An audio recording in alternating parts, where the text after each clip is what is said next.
Hello everyone, welcome to my YouTube channel learn with Kanika. आज हम करेंगे यूपी लेखपाल 2022 के लिए प्रैक्टिस सेट 14 का पार्ट 2, जिसमें कि हम सामान्य ज्ञान एवं ग्राम्य समाज एवं विकास के 50 क्वेश्चंस करेंगे।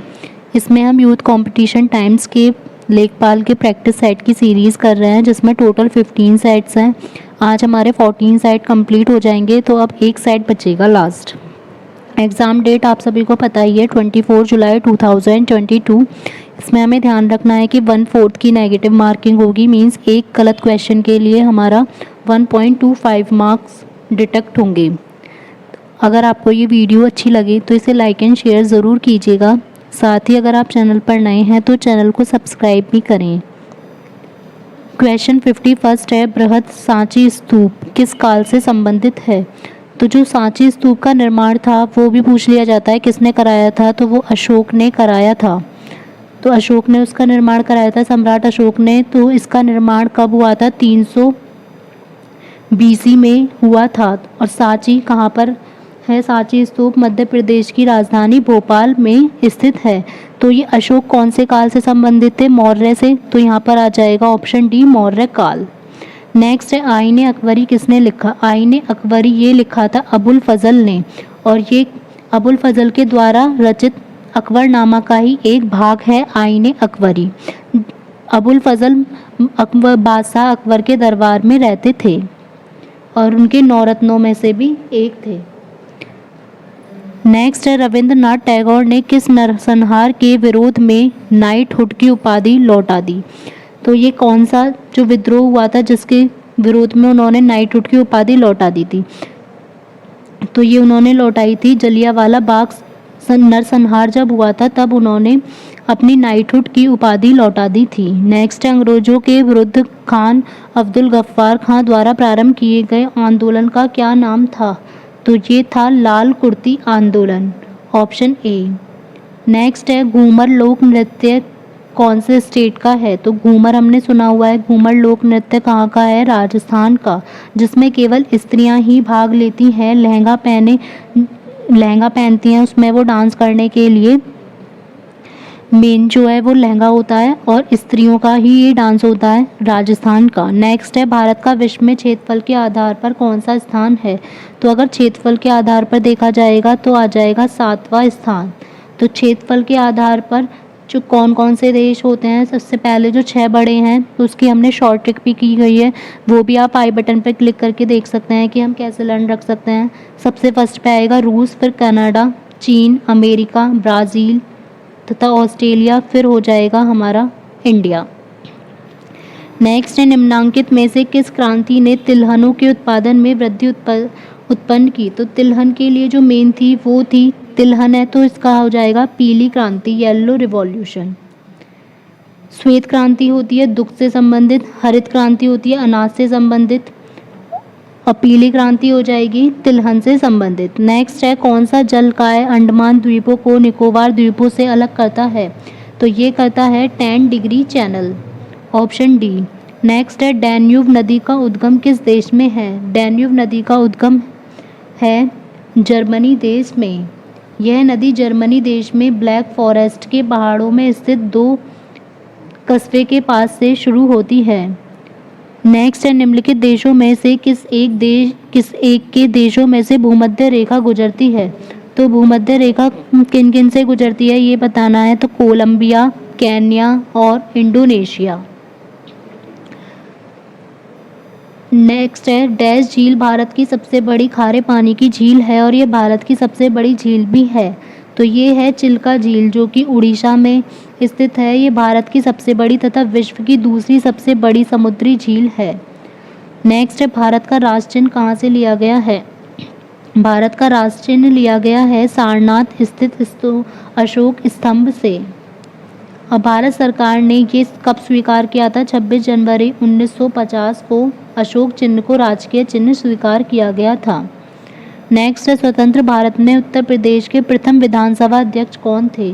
तो प्रथम विधानसभा अध्यक्ष थे पुरुषोत्तम दास टंडन। नेक्स्ट है, किसी फसल को सहायता देने के लिए सरकार निम्नलिखित में से कौन सी घोषणा करती है? तो वो होता है MSP, न्यूनतम समर्थन मूल्य। निम्नलिखित में से कौन सा राज्य है जिसकी 2011 जनगणना के अनुसार सबसे अधिक जनसंख्या सघनता है, मीन्स जनसंख्या घनत्व सबसे अधिक है? तो अगर सबसे अधिक पूछा जाएगा, वैसे तो फर्स्ट नंबर पर बिहार है, लेकिन यहाँ ऑप्शन में बिहार नहीं दिया गया, तो बिहार के बाद सेकंड नंबर पे आता है पश्चिम बंगाल। तो यहाँ आंसर हो जाएगा ऑप्शन डी। नेक्स्ट है, संतुलित आहार में भोजन के किस अवयव से अधिकतम ऊर्जा प्राप्त होती है? तो जो एनर्जी सबसे ज़्यादा मिलती है वो मिलती है हमें कार्बोहाइड्रेट्स से। तो इंस्टेंट एनर्जी कभी भी हमें लेनी होती है तो हम ग्लूकोज पीते हैं, क्योंकि ग्लूकोज में कार्बोहाइड्रेट होता है। तो कार्बोहाइड्रेट ऊर्जा प्रदान करने वाला होता है। ये एक रासायनिक यौगिक होते हैं जिसमें कार्बन, हाइड्रोजन और ऑक्सीजन होते हैं।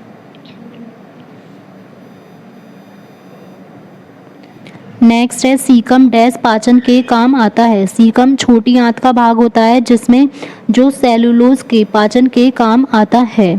यह मनुष्य में काफ़ी छोटा होता है और अवशेषी अंग के रूप में पाया जाता है।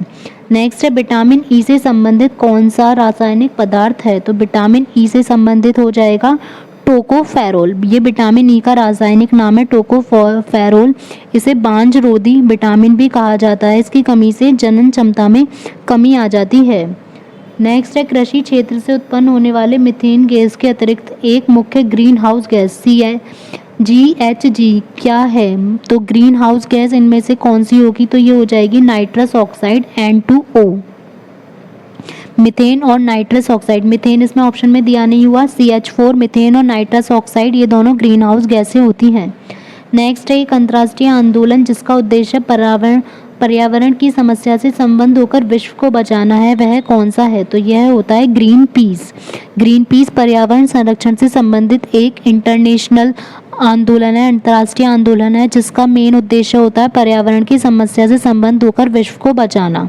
और इसकी स्थापना कब की गई थी? 1971 ईस्वी में। इसका मुख्यालय है नीदरलैंड में। नेक्स्ट है, सितंबर 2021 में चर्चा में रहा आकाश प्राइम क्या है? तो आकाश प्राइम है आकाश मिसाइल का नया संस्करण, और इसका निर्माण किसके द्वारा किया गया? DRDO के द्वारा।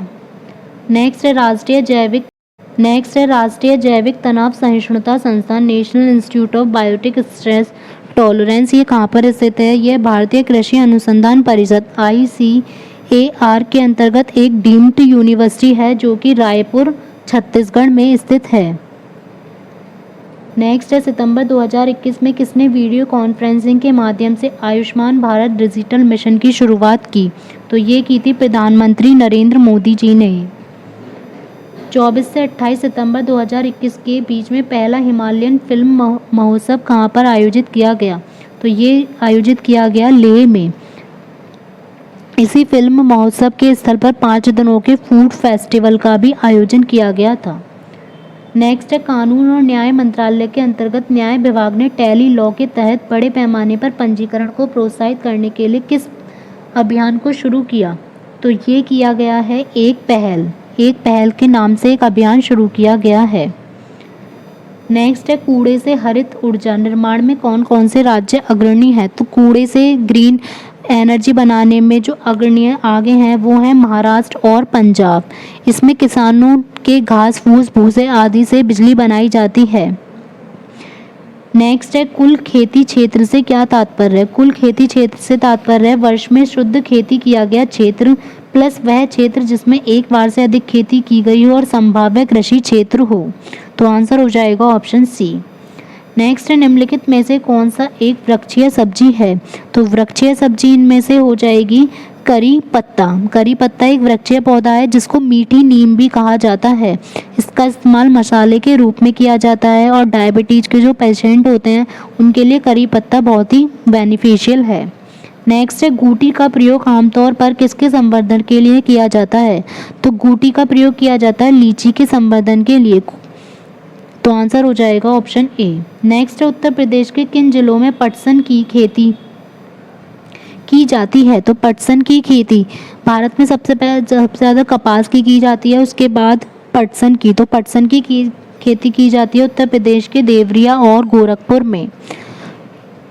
नेक्स्ट है, उत्तर प्रदेश में प्रमुख रेल इंजन संयंत्र कहाँ पर स्थित है? तो प्रमुख रेल इंजन संयंत्र स्थित है मुगलसराय क्षेत्र में।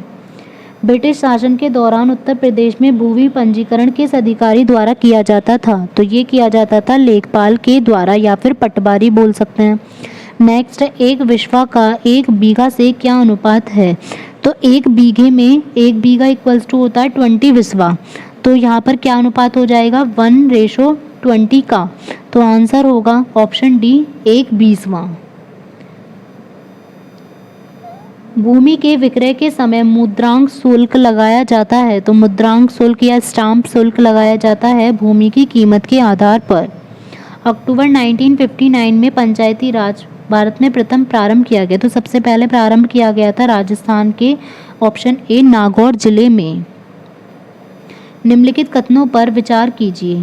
यहाँ पर दो हमें दे रखे हैं कथन, बताना है कि इनमें से कौन सा सही होगा। भारत के संविधान के भाग 9 में पंचायतों से संबंधित उपबंध है और उसे संविधान 73वां संशोधन अधिनियम 1990 द्वारा अंतः स्थापित किया गया। तो ये वाला हमारा बिल्कुल ठीक है। नेक्स्ट है, भारत के संविधान 9A में नगर पालिकाओं से संबंधित उपबंध है तथा अनुच्छेद 243 क्यू के अनुसार प्रत्येक राज्य के लिए 2 प्रकार की नगर पालिकाएं हो सकती हैं, नगर पालिका परिषद और नगर निगम। तो यहाँ पर ये गलत दे रखा है, शुरू का तो ठीक है लेकिन जो 2 हैं वो गलत है। यहाँ पर 3 प्रकार की होती हैं, एक तो नगर पंचायत होती है, नगर पालिका होती है और नगर निगम होती है। तो यहाँ पर पूछा कौन सा सही है, तो आंसर होगा ऑप्शन ए। नेक्स्ट है, पंचायती राज व्यवस्था अपनाई गई थी। तो पंचायती राज व्यवस्था अपनाई गई थी लोकतंत्र की शक्तियों के विकेंद्रीकरण के लिए। पंचायती चुनावों में अनुसूचित जातियों के लिए पदों का आरक्षण किस राज्य में लागू नहीं होगा? तो ये किस में लागू नहीं होगा ये देखना है। उत्तर प्रदेश में होगा, असम में भी, हरियाणा में भी, अरुणाचल प्रदेश में नहीं होगा। नेक्स्ट है, भारत का योजना आयोग, ये किस टाइप की संस्था है? तो योजना आयोग एक गैर राजनैतिक संस्था है जिसका नाम अब नीति आयोग कर दिया गया है 1 जनवरी 2015 को। नेक्स्ट है, 11वीं पंचवर्षीय योजना में सबसे अधिक रोजगार के अवसर में वृद्धि की आशा की गई किस चीज़ में? तो 11वीं पंचवर्षीय योजना ये चली थी 2007 से लेकर 2012 तक। इसमें सबसे अधिक रोजगार की वृद्धि की गई थी निर्माण कार्यों में, ऑप्शन बी। नेक्स्ट है, यूरिया के लगातार प्रयोग से जो मृदा सॉइल होती है वो कैसी बन जाती है? तो यूरिया जब बहुत ज़्यादा यूज़ किया जाता है तो मिट्टी की जो उर्वरता होती है वो कम होने लगती है। तो और वह कैसा हो जाता है? निष्प्रभावी, मीन्स उसका कोई यूज़ ही नहीं रहता।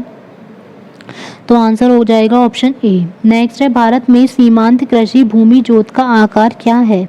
तो ये है 1 हेक्टेयर से कम। अगर सीमांत जोत पूछा जाएगा तो उसका 1 हेक्टेयर से कम आएगा। 1 से 2 हेक्टेयर आएगा लघु जोत। फिर नेक्स्ट है 2 से 4 हेक्टेयर, ये हो जाएगा अर्ध मध्यम जोत। और 4 से 10 हेक्टेयर हो जाएगा मध्यम जोत। उसके बाद 10 हेक्टेयर से अगर ज़्यादा है तो बृहद जोत। नेक्स्ट है, नाबार्ड एक शीर्ष वित्तीय संस्था है जो कि बनी है कृषि एवं ग्रामीण क्षेत्रों के विकास के लिए। इसकी स्थापना 1 अप्रैल 1995 को की गई। भारत में सबसे अधिक गन्ना पैदा करने वाला राज्य कौन सा है? तो सबसे अधिक गन्ना जो पैदा करने वाला राज्य है वह है उत्तर प्रदेश। इसके बाद हमारा सेकंड पर आएगा महाराष्ट्र और थर्ड पर हमारा आएगा तमिलनाडु। नेक्स्ट है, कौशल विकास मंत्रालय द्वारा कुशल श्रम शक्ति के लिए कौन सी निर्देशिका प्रारंभ की गई? तो ये की गई असीम, ऑप्शन ए। नेक्स्ट है, भारत में शुरू की गई स्वाभिमान योजना किससे संबंधित है? स्वाभिमान योजना का संबंध है ग्रामीण बैंकिंग से। इसकी शुरुआत 2011 में की गई थी। जवाहर रोजगार योजना का उद्देश्य क्या है? तो जवाहर रोजगार योजना का उद्देश्य है ग्रामीण क्षेत्रों के युवाओं को एक तो रोजगार उपलब्ध कराना, बेरोजगार युवकों को रोजगार उपलब्ध कराना और ग्रामीण सामाजिक और आर्थिक ढांचे को सुदृढ़ करना। तो आंसर होगा ऑप्शन डी, उपयुक्त सभी। और जवाहर रोजगार योजना की जो शुरुआत थी वो पूर्व प्रधानमंत्री राजीव गांधी के कार्यकाल में 1 अप्रैल 1989 को की गई थी। नेक्स्ट है, निम्नलिखित में से कौन सा कार्यक्रम विश्व बैंक द्वारा वित्त पोषित नहीं है? तो विश्व बैंक, वर्ल्ड बैंक के द्वारा वित्त पोषित कौन सा नहीं है? एक तो नई मंजिल है, स्वच्छ भारत मिशन भी है, प्रधानमंत्री ग्राम सड़क योजना भी है, लेकिन स्टार्टअप इंडिया नहीं है। तो आंसर हो जाएगा ऑप्शन डी। नेक्स्ट है उत्तर प्रदेश में प्रारंभिक शिक्षा के लिए स्कूल चलो अभियान कब शुरू हुआ? तो स्कूल चलो अभियान की शुरुआत की गई 2001 में। निम्नलिखित में से कौन सा उत्तर प्रदेश का राजकीय पुष्प है? तो राजकीय पुष्प है टेसू, या फिर जिसे बोल सकते हैं पलास, टेसू या पलास का फूल। तो आंसर हो जाएगा ऑप्शन ए।